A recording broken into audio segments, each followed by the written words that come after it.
Assalamu alaikum everyone. My name is Nimra Zafar and today we are going to discuss about the provisions of General Clauses Act 1897. आज हम देखेंगे, पिछले lecture में हमने देखा section 19 तक जो है जनरल क्लॉजेज का एक्ट वो हमने स्टडी कर लिया था। अब हम आ जाते हैं जनरल क्लॉजेज एक्ट के सेक्शन 20 और उससे ऑनवर्ड आज हम स्टडी करेंगे। सेक्शन 20 जो कि नए चैप्टर से स्टार्ट हो रहा है, provisions as to orders rules etcetera made under enactment.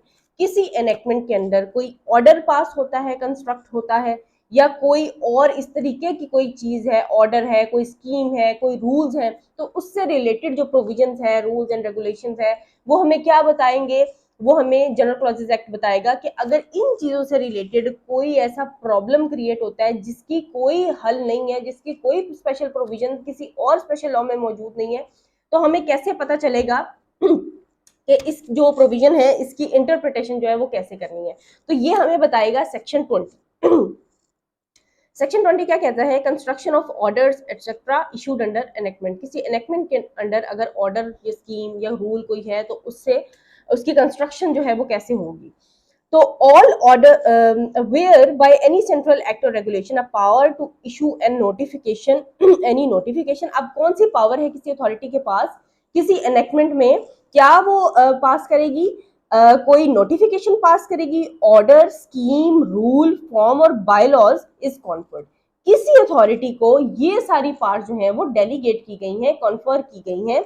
Then expressions used in the notification. अब उस वो जो पार्ट उसने यूज की है regarding that notification, rule, order, scheme, form, bylaws, इन सब को उसने पावर अपनी एक्सरसाइज करते हुए कोई ऐसा नोटिफिकेशन या ये सब चीजें उसने इशू कर दी हैं। अब अगर देन द एक्सप्रेशंस, अब उन नोटिफिकेशन में, स्कीम में, रूल में, फॉर्म में, बायलॉज में अगर कोई एक्सप्रेशंस हैं, if it is made after the commencement of this act, जो कि इस एक्ट की कमेंसमेंट के बाद आए हैं, इशू हुए हैं नोटिफिकेशन वगैरह, तो क्या होगा? Shall unless there is anything repugnant in the subject और कॉन्टेक्स्ट। अब ये आ गई है एक्सेप्शन, इस लाइन को उठा के साइड पे रख देते हैं। तो क्या होगा? Shall have the same respective meaning as in the act और रेगुलेशन कॉन्फरिंग द पावर। अब ये एक एक्ट है, ये एक रेगुलेशन है। अब इसका इस सेक्शन का जो क्रक्स है ना वो मैं आपको बता देती हूँ कि क्या है। एक ये एक्ट है, रेगुलेशन है, और एक ये एक्ट और रेगुलेशन है। अगर इस एक्ट और रेगुलेशन की वजह से, इस एक्ट और रेगुलेशन जो है उसमें जो है वो कोई नोटिफिकेशन, उसके थ्रू कोई नोटिफिकेशन जारी किया गया है, जिस एक्ट के थ्रू कोई नोटिफिकेशन जारी किया गया है, फॉर एग्जांपल ये एक एक्ट है। अब फॉर एग्जाम्पल इस सेक्शन का मैं आपको क्रक्स बताती हूँ।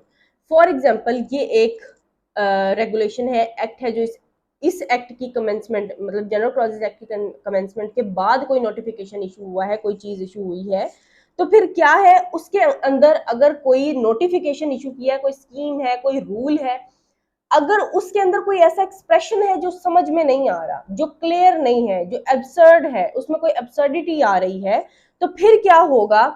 उसका मीनिंग कैसे हम समझेंगे? उसका मीनिंग हम उस एक्ट के रेगुलेशन के अकॉर्डिंग समझेंगे, जिस एक्ट और रेगुलेशन के अकॉर्डिंग अंडर वो नोटिफिकेशन, कोई फॉर्म, कोई बाय लॉ पास हुआ है।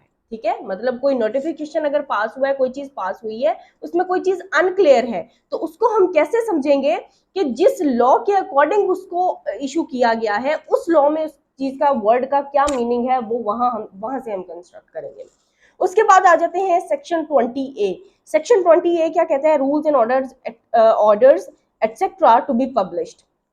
अब जो रूल्स हैं या ऑर्डर है, कोई ऑर्डर पास होता है, कोई रूल है, तो उसको हमने पब्लिश कैसे करना है, मैनर ऑफ पब्लिकेशन क्या होगी? तो all the rules, orders, regulations and circulars having the effect of law.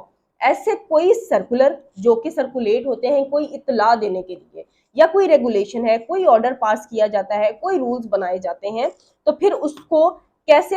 Having the effect of law, जो कि एनफोर्सेबल बाय लॉ है, जिस पर लॉ का इफेक्ट होता है, मेड और इशूड अंडर एनी एनेक्टमेंट, किसी एनेक्टमेंट के अंडर जो है ये चीजें इशू की जाती हैं, shall be publish in the official gazette.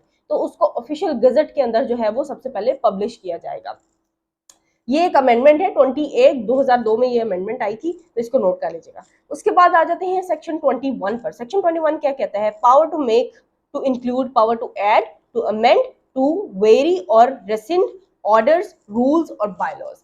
वो कहते हैं जिसके पास पावर है मेकिंग की, मतलब जिसके पास लॉ मेकिंग की पावर है, रूल मेकिंग की पावर है, कोई अमेंडमेंट करने की पावर है, तो उसके पास ये भी पावर है, मतलब किसी ने अगर लॉ बनाया है तो उसके साथ साथ उसको ये भी पावर दी गई है कि लॉ बनाने के साथ साथ वो उसी लॉ में अमेंडमेंट भी कर सकती है, वो अथॉरिटी उसको रेसिंड भी कर सकती है, रेसिंड मतलब खत्म कर सकती है उसको चेंज, वेरी मतलब उसको चेंज कर सकती है, और उसके अंदर ऐड भी कर सकती है किसी चीज को, किसी ऑर्डर में, किसी रूल में, किसी बाय लॉज में। ठीक है, ये ऑर्डर, रूल और बाय लॉज की बात यहाँ पे हो रही है। whereby any central act or regulation a power to issue notification, order, rules, bylaws is conferred। किसी सेंट्रल एक्ट और रेगुलेशन के जरिए अगर पावर दी गई है, पावर कन्फर की गई है कि कोई नोटिफिकेशन इशू किया जाए या कोई ऑर्डर इशू किया जाए, कोई रूल्स बनाए जाए, कोई बायलॉज बनाए जाए, देन दैट पावर इंक्लूड्स, अब उस पावर में क्या क्या चीजें शामिल है, exercisable in like manner means उसी तरीके से वो पावर भी एक्सरसाइज की जाएगी जैसे लॉ मेकिंग की दफा, बाय लॉज बनाने की दफा, नोटिफिकेशन बनाने की दफा वो पावर जो है वो यूज की गई थी। ठीक है, तो to the like sanctions and conditions, अब जिस तरह उसको पावर दी गई है उसी तरह जब भी किसी पर्सन को, किसी अथॉरिटी को कोई पावर दी जाती है तो उसके ऊपर कुछ ना कुछ रिस्ट्रिक्शंस, कुछ ना कुछ लिमिटेशंस, कुछ ना कुछ सैंक्शंस भी लगाई, सैंक्शंस मतलब कोई जो रुकावट है वो भी उसके ऊपर लगाई जा सकती है।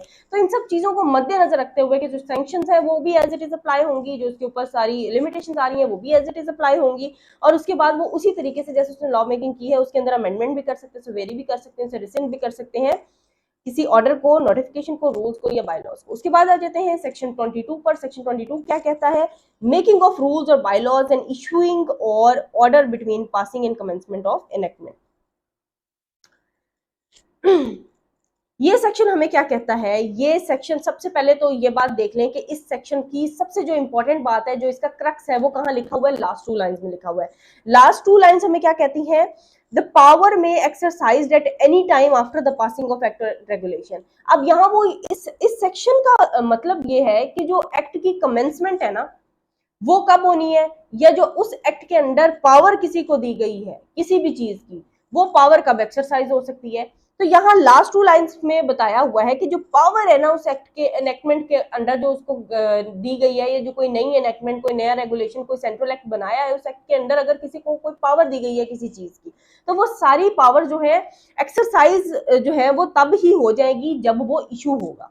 ठीक है, लेकिन जो है जब वो पास होगा, कोई एक्ट या रेगुलेशन जब पास हो गया ना, पास होने के बाद वो पावर्स तो सारी की सारी यूज हो सकती हैं, एक्सरसाइजेबल हैं सारी पावर्स, लेकिन उसकी एक्ट की, उस रेगुलेशन की कमेंसमेंट कब होगी, शैल नॉट टेक इफेक्ट। लेकिन वो जो बायलॉज, रूल्स, ऑर्डर्स हैं, यहाँ पर बायलॉज, रूल्स और ऑर्डर्स की बात हो रही है। ठीक है, उन बायलॉज, रूल्स और ऑर्डर के अंडर जो है अगर किसी को पावर दी गई है कोई, तो वो पावर तब ही एक्सरसाइजेबल हो जाएगी जब वो पास होगा ऑर्डर या नोटिफिकेशन पास होगा। और अगर जो है, लेकिन उसकी जो कमेंसमेंट है उस ऑर्डर की, बायलॉ की या उस नोटिफिकेशन की, वो कमेंसमेंट जो है उसकी तब नहीं होगी, कमेंसमेंट उसी डेट पर होनी है जिस डेट पर उसका बताया जाएगा, डेट ऑफ एनफोर्समेंट जो उसकी बताई जाएगी।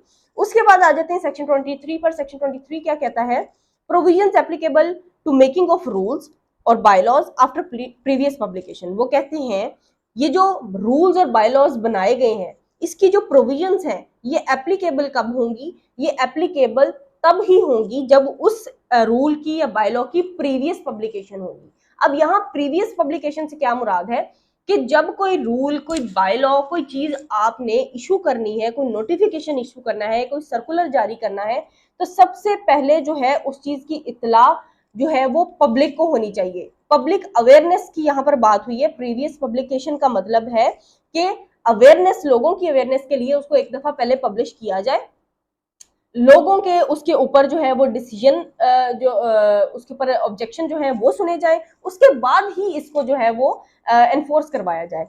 ये सेक्शन 23 जो है इसके सबसेक्शन 1 हमें क्या कहता है, ये पब्लिकेशन के बारे में है कि authority having power to make rules, के अगर किसी अथॉरिटी के पास ये पावर है कि वो बायलॉज या रूल्स बनाएगी, बिफोर मेकिंग देम, तो उनको बनाने से पहले वो क्या करेगी, एक ड्राफ्ट पब्लिश करेगी ऑफ द प्रपोज्ड रूल, कि हम ये काम करने जा रहे हैं, तो पब्लिक अवेयरनेस के लिए या उनके ऑब्जेक्शंस को सुनने के लिए, हियरिंग के लिए जो है एक दफा पहले उसका ड्राफ्ट पब्लिश किया जाएगा। यही प्रीवियस पब्लिकेशन भी कहलाता है।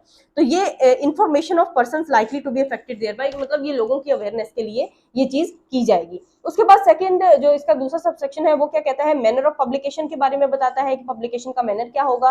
तो पब्लिकेशन उसी मैनर में की जाएगी जो फेडरल गवर्नमेंट और प्रोविंशियल गवर्नमेंट आपको प्रेस्क्राइब करेंगी। थर्ड में उसकी डेट है कि वो जो ड्राफ्ट जो है वो इशू करेंगे या ड्राफ्ट पब्लिश करेंगे एक, उसके अंदर उसकी डेट भी मेंशन करेंगे कि इस डेट को हम इस चीज को एनफोर्स भी करवा रहे हैं या कमेंट्स कर रहे हैं या ऑफिशियली इस चीज को हम लोग रेटिफाई कर रहे हैं। उसके बाद आ जाता है सबसेक्शन 4 में ऑब्जेक्शंस और सजेशंस की बात की गई है कि ऑब्जेक्शंस और सजेशंस जो हैं वो लोगों की, उनको भी मद्देनजर रखा जाएगा। उसके बाद फिफ्थ सबसेक्शन जो है वो कहता है कंक्लूसिव प्रूफ। कंक्लूसिव प्रूफ वो होता है जो आपके पास एक ऐसा प्रूफ हो जो कि कंक्लूसिव इन नेचर हो, मींस वो ऐसा प्रूफ होना चाहिए जिसके अगेंस्ट कोई और एविडेंस भी काम नहीं करता। तो यहाँ पर वो कह रहे हैं कि अगर आपको इस तरह का जो है वो पब्लिकेशन कर रहे हो, आपने कोई पब्लिकेशन कर दी हुई है, तो वो जो प्रीवियस पब्लिकेशन थी लोगों की अवेयरनेस के लिए, वही उसका कंक्लूसिव प्रूफ भी होगा कि ये बिल्कुल अकॉर्डिंग टू द लॉ जो है ये चीज एनफोर्स करवाई गई है, ये ड्यूली जो है ये चीज एनफोर्स करवाई गई है और ड्यू प्रोसेस ऑफ लॉ को जो है वो अडॉप्ट किया गया है। उसके बाद आ जाते हैं सेक्शन 24 पे। सेक्शन 24 क्या कहता है, continuation of orders etcetera issued under enactments repealed and reenacted. अब एक एनेक्टमेंट जो है वो रिपील हो गई है, रिपील होने के बाद वो री एनेक्ट हो गई है, रिवाइव हो गई है, दोबारा से वही आ गई है विद मॉडिफिकेशंस और विदाउट मॉडिफिकेशंस, उसमें चेंजिंग हो भी सकती है और नहीं भी हो सकती, ठीक है। तो यहाँ पर वो क्या कह रहे हैं, यहाँ पर वो कह रहे हैं कि अगर कोई चीज अगर रिवाइव हुई है फॉर एग्जांपल, ठीक है, तो उसके अंदर जो चीजें पहले से मौजूद थी, मतलब इसकी हम ना रीडिंग कर लेते हैं। वेयर एनी सेंट्रल एक्ट और regulation is after the commencement of this act repeal. अब इस एक्ट की जनरल क्लॉजेज एक्ट की कमेंसमेंट के बाद अगर कोई एक्ट रिपील हुआ है और उसके बाद फिर दोबारा री एनेक्ट हो गया है, चाहे उसमें मॉडिफिकेशन हुई हो या ना हुई हो, then unless it is otherwise expressly provided, ये एक्सेप्शन आ गई है कि अगर एक्सप्रेसली कहीं और इसके बारे में कोई चीज लिखी हुई है तो वो फॉलो की जाएगी, नहीं तो ये वाला सेक्शन फॉलो किया जाएगा। Any appointment, notification, order, scheme, rule, form और bylaw made or issued under the repealed act or regulation। अब उस repealed act या regulation के अंदर अगर कोई order, scheme, rule, form और bylaws हैं, shall so far as it is not inconsistent with the provisions re-enacted continue in force। अब री एनेक्ट जो है वो दोबारा से वो हो गए हैं। अब री एनेक्ट होने के बाद उसके अंदर जो पहले से प्रोविजंस मौजूद थी, कोई ऑर्डर्स, कोई स्कीम, कोई इस तरीके की चीजें मौजूद थी, तो वो कंटिन्यू रहेगी इन फोर्स जब तक कि कोई और उसके बाद उसके अंदर उसी चीज को दोबारा से रिपील ना किया जाए। अगर रिवाइव हो गई है चीज और पहले वो जो है वो उसके अंदर कोई चीज मौजूद थी, तो फिर वो भी साथ ही आएगी, उसके अंदर जो जितनी चीजें हैं वो भी वैसे की वैसे कंटिन्यू रहेंगी।